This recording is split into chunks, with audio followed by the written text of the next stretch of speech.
Israel और Iran की जंग अब जंग नहीं रह चुकी है।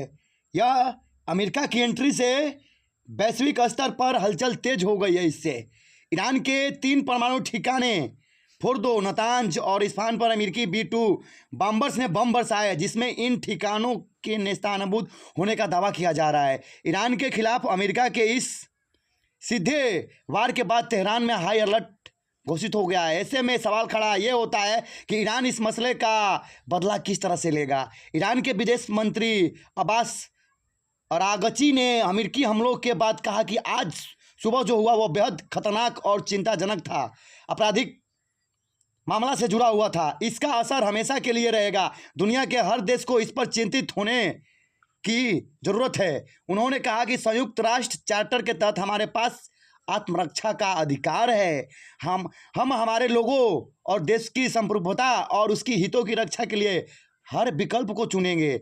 ईरान के बड़े परमाणु ठिकानों पर अमेरिकी हमलों के बाद एक कड़ी आशंका जताई जा रही है। तेहरान मिडिल ईस्ट में अमेरिकी एयरबेस को निशाना बना सकता है। तेहरान एयरबेस को निशाना बना सकता है ईरान, जिसमें अमेरिकी सैनिक है। ईरानी सरकार पहले ही स्पष्ट कर चुकी थी कि इस जंग में अमेरिका के शामिल होने पर मिडिल ईस्ट में अमेरिका के एयरबेस जो है उनका प्राथमिक लक्ष्य हो सकते हैं। CNN के रिपोर्ट के मुताबिक पूरे मिडिल ईस्ट में अमेरिका के लगभग 40,000 सैनिक मौजूद है। जान लीजिए, 40,000 सैनिक मौजूद है। ये अमेरिका जवान मिडिल ईस्ट में अमेरिकी हितों को ध्यान में रखते हुए काम करते हैं। इराक, ईरान और जॉर्डन सहित मिडिल ईस्ट के कई देशों के आसपास अमेरिकी सैन्य अड्डों में इनकी तैनाती है। अमेरिका के इन एयर बेसों में अरबों डॉलर के हथियार और सैन्य उपकरण है। यह भी आशंका जताई जा रही है कि ईरान अपने प्रॉक्सी सहयोगी लेबनान में हिजबुल्लाह, यमन में हुती विद्रोहियों और हमास के जरिए अमेरिका या फिर इजराइल पर बड़ा हमला कर सकता है। इससे मिडिल ईस्ट में और अस्थिरता बढ़ेगी। मित्रों, रिपोर्ट के मुताबिक अमेरिका के हजारों जवान ईरान और उनके प्रवासी सहयोगी की मिसाइलों और ड्रोन हमले की सीधी जद में हैं। अमेरिका के 40,000 जवान इनके निशाने पर हैं। इराक की राजधानी बगदाद में अमेरिकी जवान 2500 से ज़्यादा मौजूद है। इसके अलावा इराक के उत्तरी कुर्दिश और पश्चिमी इलाके में भी अमेरिकी सैनिकों की तैनाती है।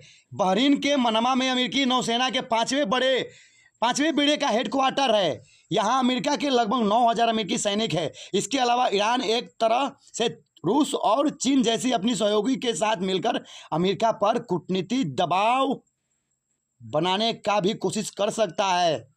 अमेरिकी सैनिकों का स्ट्रेट ऑफ हॉर्मुज से कमर्शियल जहाज़ों के सुरक्षित आवागमन को सुनिश्चित करना। इस समुद्री रास्ते से दुनिया के लगभग 20% तेल की सप्लाई होती है।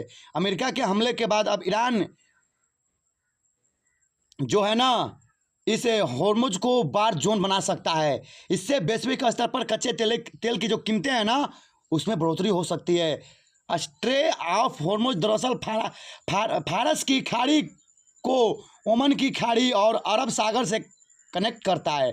मिडिल ईस्ट के कई छोटे बड़े देश तेल और गैस एक्सपोर्ट के लिए इसी समुद्री रास्ते का इस्तेमाल करते हैं। इससे पहले ईरान समर्थित हुती विद्रोहियों ने अमेरिका को वार्निंग भी दी थी कि अगर अमेरिका इस जंग में इजराइल का साथ देगा तो लाल सागर में उसकी सभी जहाज़ों और वारशिपों को निशाना बनाएंगे।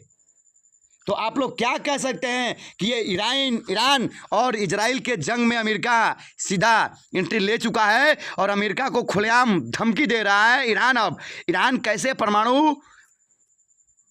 अपना बदला कैसे ले सकता है अमेरिका से? क्या अमेरिका के सभी परमाणु ठिकानों को उड़ाकर ईरान अपना बदला ले सकता है कि क्या कर सकता है? परमाणु ठिकानों पर हमले को कैसे बदल सकता है? पड़ोसी के अमेरिकी एयरबेस इसके निशाने पर है या इजराइल पर ये गुस्सा निकलेगा? आप लोग अपना राय जरूर दें। जय हिंद।